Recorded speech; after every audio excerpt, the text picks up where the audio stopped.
ದೂರು ಅಂದರೆ ನಿನ್ನೆ ಎಲ್ಲ ಏನಾಗಿದೆ ಮೀಡಿಯಾದಲ್ಲೆಲ್ಲ ನೋಡಿದ್ದೀರಾ. ಅದ್ರ ಬಗ್ಗೆ ನನ್ನ ಬಗ್ಗೆ ತೇಜೋವಧೆ ಮಾಡಿದ್ದಾನೆ. ಅದ್ರ ಬಗ್ಗೆ ಮಾತಾಡೋಕ್ಕೆ ಬಂದಿದ್ದೀನಿ ನಾನು.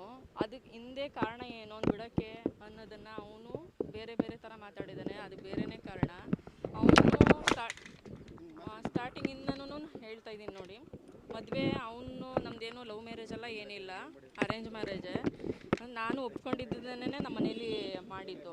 ಮತ್ತು ಅವ್ನು ಕೇಳಿದ ಕಡೆನೇ ಬೆಂಗಳೂರಲ್ಲೇ ಮಾಡಿಕೊಟ್ಟಿದ್ದೀವಿ. ಅವನೇನು ಒಡವೆ ಕೇಳಿದ್ದ, ಬ್ರೇಸ್ಲೆಟ್ ಕೊಟ್ಟಿದ್ದೀವಿ, ಉಂಗುರ ಕೊಟ್ಟಿದ್ದೀವಿ, ಸೂಟ್ ಕೊಟ್ಟು ಮದುವೆಯಲ್ಲಿ ಅವನು ಎಲ್ಲಿ ಕೇಳ್ತಾನೆ ಚೌಟ್ರಿ ಬೆಂಗಳೂರಲ್ಲಿ ಅಲ್ಲೇ ಮಾಡಿಕೊಟ್ಟಿದ್ದಾರೆ ನಮ್ಮ ಮನೇಲಿ. ಅಷ್ಟೆಲ್ಲ ಆದಮೇಲೂ ಲಾಸ್ಟಲ್ಲಿ ಊಟ ಸಾಲಿಲ್ಲ ಕೆಲವ್ರಿಗೆ. ಆವಾಗಿಂದ ಸ್ಟಾರ್ಟ್ ಮಾಡಿದ್ದು ಅವರಮ್ಮ. ಮೇನ್ ಅವರಮ್ಮ, ಅವಳ ತಂಗಿ, ಇವನು 3 ಜನನೂ ನನಗೆ ಏನೆಲ್ಲ ಹಿಂಸೆ ಕೊಟ್ಟಿದ್ದಾರೆ ಅಂತ ಹೇಳ್ತಿದ್ದೀನಿ.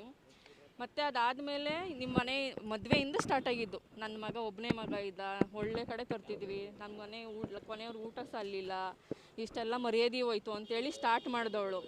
ನೆಕ್ಸ್ಟು ಅದರನ್ನೇ ಕಂಟಿನ್ಯೂ ಮಾಡಿದ್ರು. ನೆಕ್ಸ್ಟು ನಾನು ಒಂದು ತಿಂಗಳಲ್ಲಿ ಯಾರಾದರೂ ಪ್ರೆಗ್ನೆಂಟ್ ಆಗೋಕ್ಕೆ ಸಾಧ್ಯನಾ?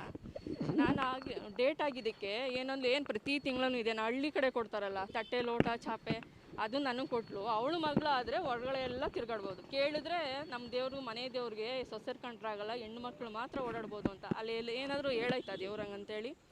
ನೆಕ್ಸ್ಟು ಖಂಡಿತ. ನೆಕ್ಸ್ಟು ಬಂದು ಏನಾಯಿತು, 3 ತಿಂಗಳು ಮತ್ತೆ ನಾನು ಪ್ರೆಗ್ನೆಂಟ್ ಆದೆ. ಆದಮೇಲೆ ಅದು ಒಂಥರ ಇದು, ಅವಳ ಮಗಳಿಗೆ 18 ವರ್ಷ ಮಕ್ಕಳಿರಲಿಲ್ಲ. ನೆಕ್ಸ್ಟು ನಾನು ಪ್ರೆಗ್ನೆಂಟ್ ಆದಮೇಲೆ ಅವಳು ಮಕ್ಕಳಾಯಿತು. ಇವಳು ಮೊನ್ನೆ ಬಂದವಳಿಗಾಯ್ತು, ನನ್ನ ಮಗಳಿಗಿಲ್ಲ ಅಂತ ಅದರಿಂದ ಶುರು ಮಾಡಿದ್ಲು. ಮತ್ತು 3 ತಿಂಗಳು ನಾನು ಪ್ರೆಗ್ನೆಂಟಲ್ಲಿ ಅವಳು ಗಂಡ ತೀರ್ಕೊಂಡ, ಆಕ್ಸಿಡೆಂಟಾಗಿ ತೀರ್ಕೊಂಡ್ರು. ಅದಕ್ಕೆ ನಾನು ಹೊಣೆ. ಇವಳು ಬಂದು ಕಾಲುಗಳಿಗೆಯಲ್ಲಿ ನನ್ನ ಗಂಡ ತಿನ್ಕೊಂಡ್ಲು ಅಂತ ಪ್ರತಿದಿನ ಹಿಂಸೆ ಕೊಡೋಕೆ ಶುರು ಮಾಡಿದ್ಲು. ಇವಳು ಎಷ್ಟು ದಿನ ಅಂತ ಸಹಿಸ್ಕೊಳ್ಳೋಣ. ಅವಳು ಗಂಡ ಸತ್ತಿದ್ದ ದಿನ ಅವನ ತಂಗಿ ಮಗನೇನೆ ದುಡ್ಡು ಎತ್ಕೊಂಡು ಹೋಗಿದ್ದಾನೆ. ಅದಕ್ಕೂ ನಾನೇ ಕಾರಣ ಅದೇ. ಇವ್ರ ಮನೆಯವ್ರು ಕೊಟ್ಟು ಕಳಿಸ್ಬಿಟ್ಟಿದ್ದಾಳೆ ಅಂತೇಳಿ ಅದನ್ನು ಗಲಾಟೆ ಮಾಡಿ, ನೆಕ್ಸ್ಟ್ ಬಂದು ದಿನ ಇದೆ, ನಿನ್ನ ಗಳಿಗೆಲಿ ನೀನು ಬಂದು ಕಾಲುಗಳಿಗೆ ನನ್ನ ಗಂಡ ಸತ್ತ ಎಷ್ಟು ಅಂತ ಹಿಂಸೆ ತಡೋಣ. ಸ್ನಾನಕ್ಕೆ ಹೋದ್ರೆ ನೀರೆಲ್ಲ ಕಾಯಿಸ್ಕೊಳ್ಳೋದು, ಅಂಡೆ ಒಲೆದು ಒಳಕ್ಕೆ ನೀರು ತುಂಬಿಡೋಳು. ನನಗೂ ಸಹಿಸಕ್ಕೆ ಸಾಕು ಕೊನೆಗೆ. ಆಮೇಲೆ ಇನ್ನೂ ಒಂದು ಹೇಳ್ತೀನಿ, ಒಬ್ಬ ಗಂಡಸು ಹೊರಗಡೆಯಿಂದ ಬಂದರೆ ಸ್ಟಿಕ್ಕರ್ ಎಲ್ಲಿರುತ್ತೆ? ಬನೀನಿಲ್ಲ, ಒಳಗಡೆ ಇತ್ತು. ನಾನು ಕೇಳಿದ್ದಕ್ಕೆ, ನಾನು ಮದುವೆ ಮನೆಗೆ ಹೋಗಿದ್ದೆ, ಎಲ್ಲೋ ಆಗಿರಬೇಕು, ಮೇಲೆ ಶರ್ಟ್ ಮೇಲೆ ಇರುತ್ತೆ, ಒಳಗಡೆ ಹೆಂಗೆ ಹೋಗುತ್ತೆ ಅಲ್ವಾ? ಮಾಡಿರೋದು ಕಂತ್ರಿ ಕೆಲಸಗಳೆಲ್ಲ ಇವನು. ನಾನು ಮನೆ ಒಳಗಿದ್ದವಳಿಗೆ ಹೆಂಗೆ ಈ ಥರ ಸಂಬಂಧಗಳೆಲ್ಲ ಬೆಸೀತಾನೆ? ಅವ್ರ ಅಪ್ಪ ಇದ್ದ ಆ ಟೈಮ್ಲಿ, ಅವನು ಆಫೀಸ್ಗೆ ಹೋಗ್ತಿದ್ದ. ಅವನು ಒಂದು ಆಫೀಸಲ್ಲಿ ಒಂದು ಹುಡುಗಿ ಜೊತೆ ಅಫೇರ್ ಇತ್ತು, ವಿ ಅಂತ ಕೈಲಿ ಕುಯ್ಕೊಂಡಿದ್ದಾನೆ, ಬೇಕಾದ್ರೆ ನೀವು ಗಮನಿಸಿ. ಅದು ನನಗೆ ಗೊತ್ತಾಯಿತು, ಅವನು ಹೇಳ್ಕೊಂಡಿದ್ದ. ನಾನಂದೆ ಮದುವೆಗೆ ಮೊದಲೇ ನೀನು ಹೆಂಗಾದರೂ ಇರೋ, ಮದುವೆ ಆದಮೇಲೆ ಕರೆಕ್ಟಾಗಿರೋ ಅಂತ ನಾನು ಹೇಳಿ ಒಪ್ಕೊಂಡಿದ್ದೆ.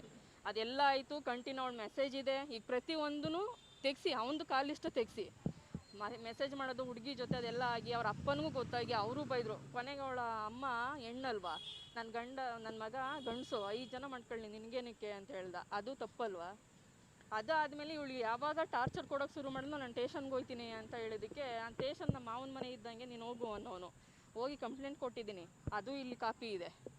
ಏರೋಳಿ ಸ್ಟೇಷನಲ್ಲಿ ಕಂಪ್ಲೇಂಟ್ ಕೊಟ್ಟಿದ್ದೀನಿ. ಅವ್ರು ಹೇಳಿದ್ರು, ನಿನ್ಗೆ ಇಷ್ಟೆಲ್ಲ ಟಾರ್ಚರ್ ಆದಮೇಲೆ, ನೀನು ಬಾಳಿಸ್ಕೋಕ್ಕೆ ಯೋಗ್ಯತೆ ಇಲ್ಲ ಅಂದಮೇಲೆ ನಿನ್ನ ಹೆಂಡ್ತಿನ ನೀನು ಸಪ್ರೇಟಾಗಿ ಕರ್ಕೊಂಡೋಗಿ ಇಡ್ಸ್ಕೊಂಡು ಸಾಕು, ನಿನ್ನ ತಾಯಿ ಮನೇಲಿ ಯಾಕೆ ಬಿಡ್ತೀಯ, ನಿನ್ನ ತಾಯಿ ಅವಳ ಗಂಡನ ಮನೇಲಿ ಇರಲಿ ಅಂತ ಹೇಳಿದ್ರು.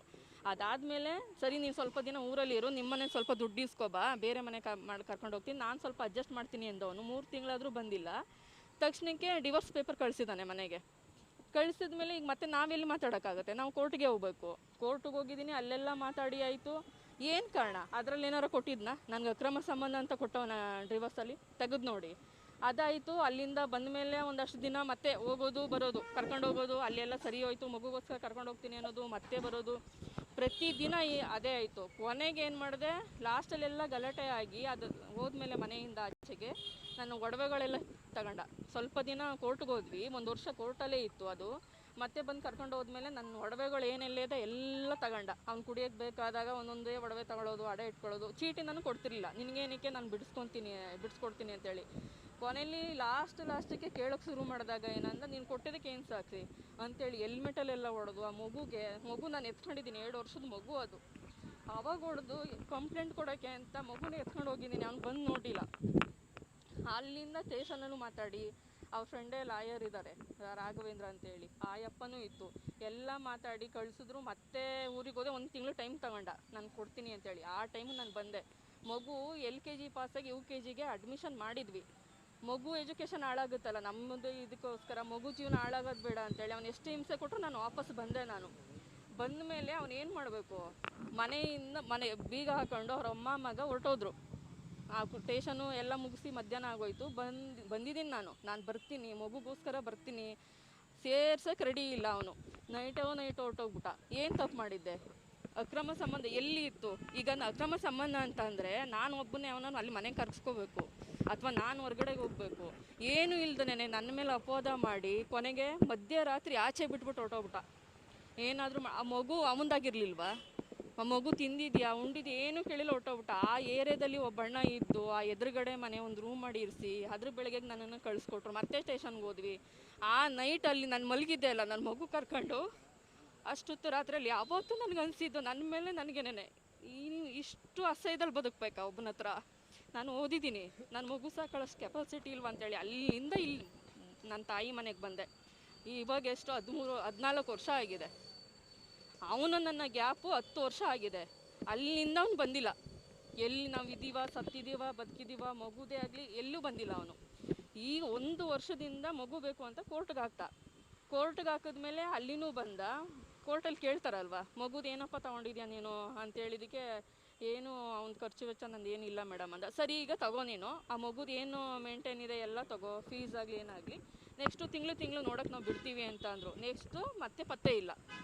ಮಗುದೇನು ದುಡ್ಡು ಕೊಡಬೇಕು ಅಂತ ಅಂದರು. ಇವನು ಕಟ್ಟಿ ಸಾಕೋಕ್ಕೆ ಯೋಗ್ಯತೆ ಇಲ್ಲ. ಆವಾಗ ಕಾಣೆ ಆಗಿಬಿಡೋದು, ಮತ್ತೆ ಮಧ್ಯದಲ್ಲಿ ಬರೋದು. ಅದೂ ವಜಾ ಆಯಿತು ಮಗುದೂ. ಹೆಂಗೆ ಮಗುನ ನಾನು ಕೊಡೋಲ್ಲ ಅಂತ ಹೇಳ್ತಿದ್ದೀನಿ. ಈಗ ಮಗುನ ಬೇಕು ಅನ್ನೋನು ಇತ್ತ. ಗಂಡ ಹೆಂಡತಿ ಸಮಸ್ಯೆ ಬಂದರೆ ಮಗು ಯಾರಾದರೂ ಬಿಡ್ತಾರ? ಒಂದಿನ ಮಗು ಬಂದು ನೋಡಿಲ್ಲ ಅವನು. ಈಗ 2 ವರ್ಷದ ಮಗು ನಾನು ಎತ್ಕೊಬಂದಾಗ, ಈಗ 13 ವರ್ಷ ನಾನು ಸಾಕಿದ್ದೀನಿ. ಒಂದು ಮಗು ಸಾಕೋಕ್ಕೆ ಎಷ್ಟು ಕಷ್ಟ ಅಲ್ಲ? ಅಕ್ರಮ ಏನು ಸಂಬಂಧ? ಪ್ರತಿ ಒಂದು ಸ್ಟೇಷನ್ಗೆ ಹೋಯ್ತೀನಾ, ಯಾರನ್ನೋ ಇಟ್ಕೊಂಡಿದ್ಯಾವೋ ಅದಕ್ಕೆ ಅವ್ನು ನಿನ್ನ ಪರ ಮಾತಾಡ್ದ ಅಂತ ಹೇಳೋದು, ಆಯಿತಾ? ಈಗ ಇಷ್ಟೆಲ್ಲ ಮುಗಿದು ಇಲ್ಲಿ ತನಕ ಬಂದಿದೆ. ಪ್ರತಿಯೊಂದು 6 ತಿಂಗಳ ಹಿಂದೆ ಕಾಲ್ ಡೀಟೇಲ್ಸ್ ಅಂದ್ರಲ್ವಾ, ಹೆಂಗೆ ತೊಗೊತಾರೆ? ಅಫೆನ್ಸ್ ಅಲ್ವಾ ಅದು? ಒಂದು ಕಾಲ್ ಡೀಟೇಲ್ಸು ಹೆಂಗೆ ಬಂತು ಅವನಿಗೆ? ತಗೊಂಡೆ ಅಂತ ಹೇಳ್ತಾನಲ್ಲ, ಅದನ್ನು ನನಗೆ ಬೇಕು. ನೆಕ್ಸ್ಟು ಅವನು ಸಾಕೋಕ್ಕೆ ಯೋಗ್ಯತೆ ಇಲ್ದೇ ನಾನು ರೋಡಿಗೆ ಬಿಟ್ಟೋಗಿದ್ದು. ಅವ್ರ ಅಪ್ಪ ಇರೋ ತನಕ ಅಷ್ಟೇ ಅವ್ರ ಮನೆ. ಸತ್ತ ಮೇಲೆ ಇವಂದೇ ತುಂಬ ಚಟಗಳಿದೆ. ಇಲ್ಲಿ ಸ್ವಲ್ಪ ಹೇಳ್ತಾ ಇದ್ದೀನಿ, ಇನ್ನೂ ಬೇಜಾನಿದೆ ಅವನ ಕತೆಗಳು. ಅದರಲ್ಲಿ ಅವನು ಮತ್ತೆ ಸಾಕಬೇಕಾಗುತ್ತೆ ಅಂತ ಬಿಟ್ಟೋದವನು ಮತ್ತೆ ಬರಲಿಲ್ಲ. ಅದನ್ನು ಬಿಟ್ಟು ನನ್ನ ಮೇಲೆ ಏನಕ್ಕೆ ಅಪವಾದ ಹೊರಿಸ್ಬೇಕು ಅವನು? ನಮ್ಮ ಶಾಸಕ ಅಂದರೆ ನಮ್ಮ ಮಳವಳ್ಳಿ ತಾಲೂಕು, ನಾನು ಆ ತಾಲೂಕಿನವಳೇನೆ, ಗೊತ್ತಿರಲೇ ಇರುತ್ತೆ, ಎಲ್ಲರಿಗೂ ಗೊತ್ತಿರುತ್ತೆ. ಹಂಗಂದ ತಕ್ಷಣ ಇಟ್ಕೊಂಡ್ಬಿಡ್ತಾರ. ಈಗ ಇಲ್ಲ ಪರಿಚಯ ಇಲ್ಲ ನನಗೆ ಗೊತ್ತಿದೆ. ಈಗ ಒಬ್ಬ ತಾಲೂಕು MLA ಅಂದರೆ ಹಳ್ಳಿಯವರು ಗೊತ್ತಿರಲ್ವ ನಮಗೆ? ನಾನು ಅದೇ ತಾಲೂಕಲ್ಲಿರೋಳು, ಗೊತ್ತಿದೆ. ಬಟ್ ಇವನು ಹೇಳ್ದಂಗೆ ಯಾವುದೇ ಸಂಬಂಧಗಳು ಇಲ್ಲ ನನಗೆ. ಇವನು ಸಾಕೋಕ್ಕಾಗದೆ ನನ್ನ ಮೇಲೆ ತೇಜೋವಧೆ ಮಾಡಿ ಈ ಥರ ಮಾಡ್ತಿದ್ದಾನೆ. ಇಲ್ಲಿ ತನಕ ಒಂದು ಸರಿಗೆ ಕೋರ್ಟಿಗೆ ಬರಲ್ಲ ಅವನು. ಈಗ ಬೇಕು ಅಂದರೆ ಕೋರ್ಟ್ ಡೈವರ್ಸ್, ನಿಮ್ಮ ಎದುರಿಗೆ ಹೇಳ್ತಿದ್ದೀನಿ, ಅವನು ಸಾಕೋ ತಾಕತ್ತಿದ್ದಿದ್ರೆ 10 ವರ್ಷ ಬೇಕಿತ್ತು ಅವನು ಕೋರ್ಟಿಗೆ ಬಂದು ಅವನು ಡೈವರ್ಸ್ ತಗೊಳ್ಳೋಕ್ಕೆ. ತಗೊಂಡು ಯಾವಣ್ಣಾರು ನಿಮ್ಮ ಮುಂದೆನೇ ಹೇಳ್ತಿದ್ದೀನಿ, ಈಗ ಸೆಕೆಂಡೇ ಯಾರನ್ನಾರು ಕರ್ಕೊಬಂದು ನನ್ನ ಮುಂದೆ ತಾಳಿ ಕಟ್ಟಲಿ ಅವನು. ನಾನು ಬೇಡ ಅಂದರೆ ಕೇಳಿ, ಈಗಲೇ ತೊಗೊಬರಲಿ ಡಿವೋರ್ಸ್ ಪೇಪರು, ನಾನು ಸೈನ್ ಮಾಡಿಕೊಡ್ತೀನಿ. ಈಗ ಹೇಳಿದ್ದಾನೆ 20 ಲಕ್ಷ 30 ಲಕ್ಷ ಎಲ್ಲಿ ಕೇಳಿದ್ದೀನಿ? ಅದು ಯಾವಾಗ ಸರ್ ಹಾಕೋದು? ಯಾವ ಟೈಮಿಗೆ ಕೇಳ್ತಾರೆ? ಇವ್ನು ಕೋರ್ಟ್ಗೆ ಬಂದಿಲ್ಲ ಅಂದರೆ ಲಕ್ಷ ಕೊಡುವಂತ ಯಾರು ಕೇಳ್ತಾರೆ? ಏನಕ್ಕೆ ಇಷ್ಟೆಲ್ಲ ಸುಳ್ಳು ಹೇಳಬೇಕು? ಒಂದು ಹುಡುಗಿ ಜೀವನ ಹಾಳು ಮಾಡಿ ಅವಳ ಮೇಲೆ ಇಷ್ಟೆಲ್ಲ ತೇಜೋವಧೆ ಮಾಡಿ ಬದುಕಬೇಕಾಗಿವರೆಲ್ಲ. ಊರಲ್ಲಿದ್ದೀನಿ. ಈಗ ನಾನು ಅಲ್ಲಿಂದ ಬಂದೆ, ನಾನು ಹೇಳಿದೆ ಅಲ್ಲ, ಅಲ್ಲಿ ಅವ್ನು ಯಾವಾಗ ನನ್ನನ್ನು ರೋಡಲ್ಲಿ ಮಲಗಿಸಿ ಕಳಿಸ್ತಾ ಅವಾಗ ನಾನು ಊರಿಂದ ಬಂದಿದ್ದು. ನಾನು ಡಿಗ್ರಿ ಮಾಡಿಕೊಂಡೆ, MA ಮಾಡಿಕೊಂಡೆ. ಈಗ ನಾನು ವರ್ಕ್ ಫ್ರಮ್ ಹೋಮ್ ಮಾಡ್ಕೊತೀನಿ. ನನ್ನ ಜೀವನ ನಾನು ನಡೆಸ್ತಿದ್ದೀನಿ. ನನ್ನ ತಂದೆ ತಾಯಿ ಇದ್ದಾರೆ, ನಮ್ಮ ಅಕ್ಕ ತಂಗಿರಿದ್ದಾರೆ, ನೋಡ್ಕೊತಾರೆ ಎಲ್ಲರೂ. ನನ್ನ ಅಷ್ಟು ಏನೂ ಇದಿಲ್ಲ, ನನ್ನ ಸಾಕುವಷ್ಟು ಇಲ್ಲ. ಒಂದು ಡಬಲ್ ಡಿಗ್ರಿ ಮಾಡಿದ್ದೀನಿ ಅಂದರೆ ಹೊರಗಡೆ ಹೋದ್ರೆ ಕೆಲಸ ಸಿಗಲ್ವಾ? ವರ್ಕ್ ಫ್ರಮ್ ಹೋಮ್ ಮಾಡ್ಕೊಂಡಿದ್ದೀನಿ. ನಾನು ಮಗು ಸಾಕ್ತಾ ಇದ್ದೀನಿ, ಅದೇ ಹೇಳಿದೆ ಅಲ್ಲ, ಇಲ್ಲಿ ವರ್ಕ್ ಫ್ರಮ್ ಹೋಮ್ ಮಾಡ್ತಿದ್ದೀನಿ. ನನ್ನ ಮಗು ಸಾಕೊಂಡು ನನ್ನ ಪಡೆಗೆ ನಾನು ಹೋಗ್ತಾ ಇದ್ದೀನಿ. ಎಲ್ಲ ಸುಳ್ಳು, ಪ್ರತಿಯೊಂದು ಸುಳ್ಳು. ಈಗ ಒಬ್ಬರ ಹತ್ರ ಇದ್ದೀನಿ ಅಂದರೆ ನಾವು ಎದುರುಗಡೆ ಇದ್ದಾಗ ನಮ್ಮಿಬ್ರು ಸಿಕ್ಕಿದ್ರೆ ಮಾತ್ರ ಅಲ್ವಾ ಇವರಿಬ್ರದ್ದು ಏನೋ ಇದೆ ಅಂತ? ಎಲ್ಲಿ ನೋಡಿದಾನ ಅವನು? ಪ್ರತಿಯೊಂದು ಕತೆಗಳು ಕಟ್ಕೊಂಡು ಇವನು ಹೇಳಿದ್ನಲ್ಲ 10 ವರ್ಷದಿಂದ ಇವನು ಯಾಕೆ ಬರಲಿಲ್ಲ? ಇಲ್ಲ ಖಂಡಿತ ಇಲ್ಲ, ಯಾವುದೂ ಇಲ್ಲ. ಯಾವುದು ಇಲ್ಲ ಸರ್, ಎಲ್ಲ ಸುಳ್ಳು ಸುಳ್ಳು ಕತೆಗಳು ಅಷ್ಟೇನೆ. ಈಗ ಹೇಳ್ತಾ ಇದ್ದೀನಲ್ಲ, ಒಬ್ಬರು ಶಾಸಕರು ನಾವು ಮಳವಳ್ಳಿ ಆಗಿದ್ಕೊಂಡು ಮಳವಳ್ಳಿ ಎಮ್ ಎಲ್ ಎಗಳು ಗೊತ್ತಿರಲ್ವಾ? ಈಗಿರೋರು ಗೊತ್ತಿಲ್ವಾ? ಎಲ್ಲರೂ ಗೊತ್ತಿರ್ತಾರೆ, ಹಂಗಂದ ತಕ್ಷಣನೇ ಇಟ್ಕೊಬಿಡ್ತಾರ, ಮಾತಾಡ್ತಾರ.